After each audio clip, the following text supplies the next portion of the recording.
Redditors who have dated celebrities, how'd it go? I dated an actor who played the lead in an Oscar-nominated movie. He was charming at first but turned out to be the most self-centered and insecure person I've known. He needed constant attention and praise. He would call me at least 5 times a day to talk about himself. He constantly wanted me to confirm his physique was impressive. It wasn't complained about not having a more attractive face, belittled himself as an actor but got angry if I didn't disagree with him, and so on. It was utterly draining, like dealing with an energy vampire or something. I called it quits after 1 month. She was famous in another country. We met when she was visiting friends in my country. I met her at a group outing and didn't know who she was. I asked her out, and she said yes because she thought I was funny. I didn't realize that she was famous until our 3rd date, and that was only because, on a few occasions, expats from her country recognized her in public. She was really hesitant to explain, but when she finally did, I was just like, oh, that's cool. I didn't make a big deal out of it, which, in retrospect, I think helped preserve our relationship. I've never flaunted her as my celebrity girlfriend because, well, I'm not a fan, haha. I think if I did, that would have been a deal-breaker. She has a unique relationship with fame. She didn't enjoy being famous at all. To her, fame was the price she had to pay to do the thing that she loved and was really good at. When we were together in my country, we could be more normal, occasionally being approached by fans notwithstanding.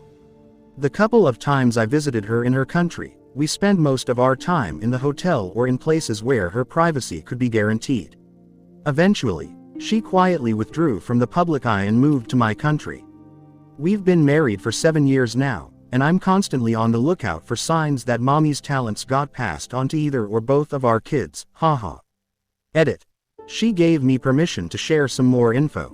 Honestly, I kinda expected us to fall apart, so this was a happy surprise to me too, haha. None of my friends or family thought it would last because she's Chinese and I'm not. I'm from Canada.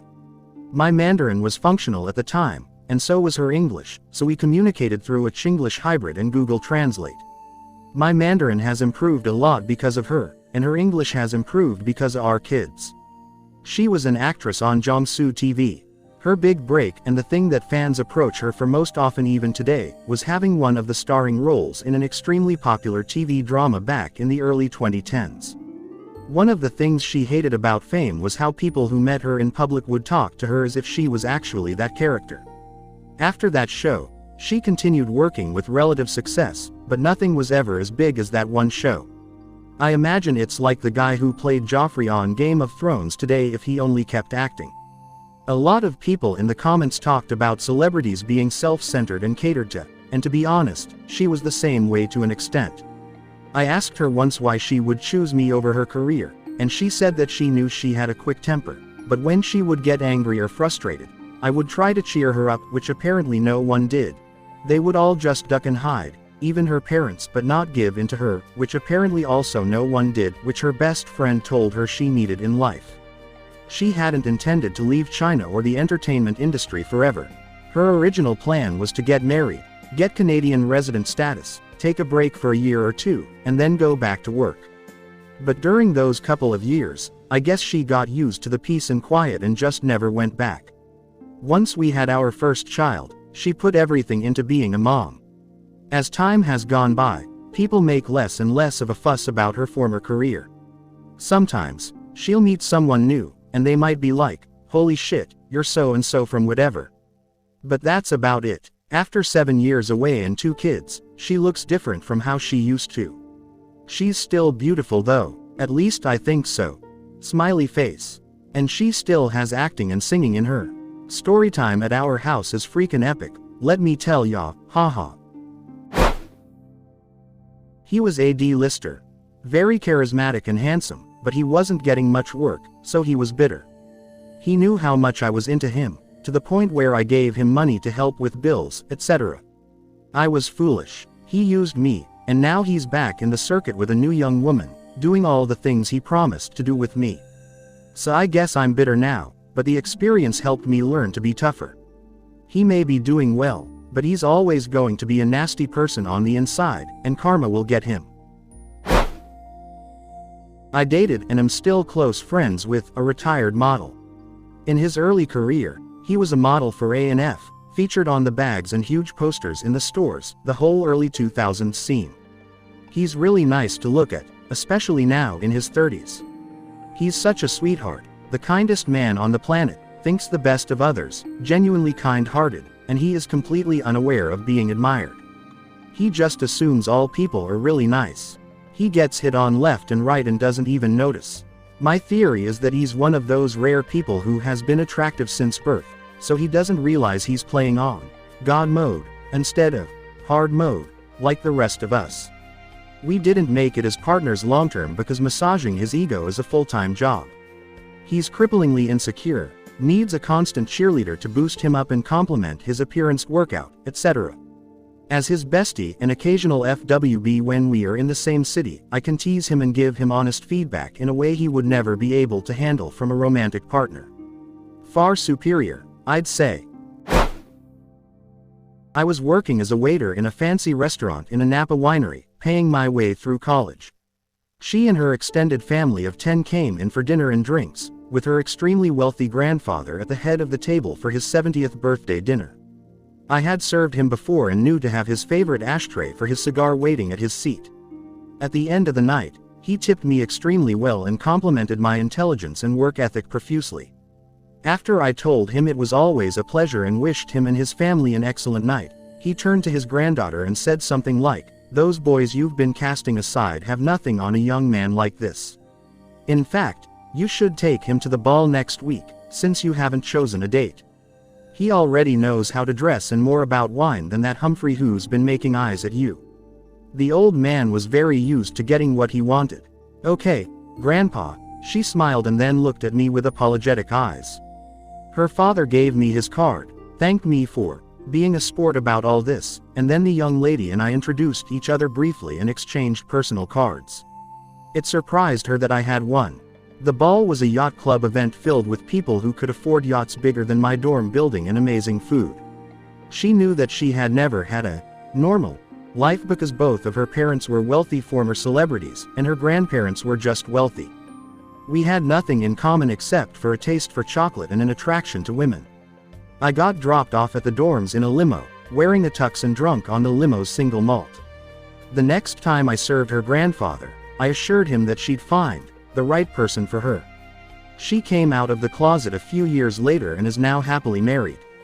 Her IMDb filmography has 12 credits before that ball and 31 after. I sometimes see her on screen. Courtney Love flirted with me at a bar in Indianapolis in 1995.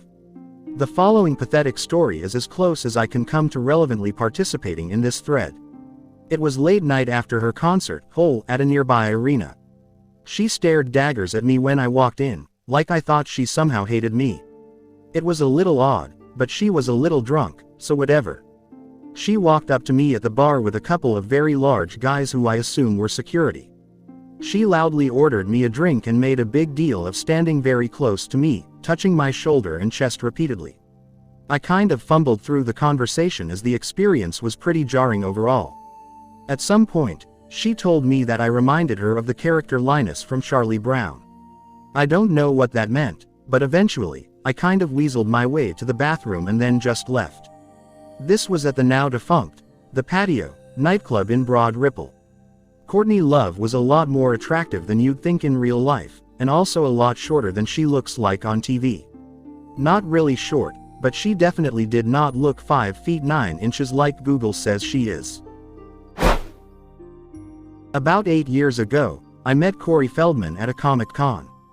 He proceeded to ask me out. I respectfully declined. Then he tried to get me to go to a haunted house with him. I'm much younger than he is, haha.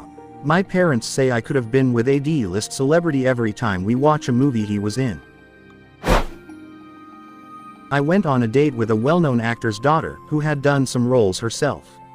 We hung out a few times casually, but through our chats, it was apparent that she was growing more interested, so I asked her out.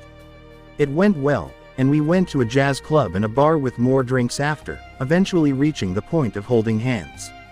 As I drove her back to her place, hoping it was going to lead to something more, she gave me the talk. She said she was interested, but it wasn't a good time in her life to be dating, as she was trying to find a career outside of acting and outside her father's shadow. It ended with a simple peck on the cheek. The sad part was that I was supposed to originally pick her up at her dad's house, and she was going to introduce me to him, which I was super excited about. But she was running late, so I picked her up from her apartment instead. We stayed friends for a bit afterward, and she asked me to help her move to a new house, but we never set a date for that, and that was pretty much the last time we spoke, other than an email about her new acting classes. Once I found myself in one of those single-seater restrooms at a Starbucks in Manhattan, right in front of the ABC studios. I believe it was around 74th Street and Columbus. Anyway, I had rushed in because I had to use the restroom urgently, and it took a couple of minutes to finish, but it ended up being a big, challenging flusher, and it was quite unpleasant.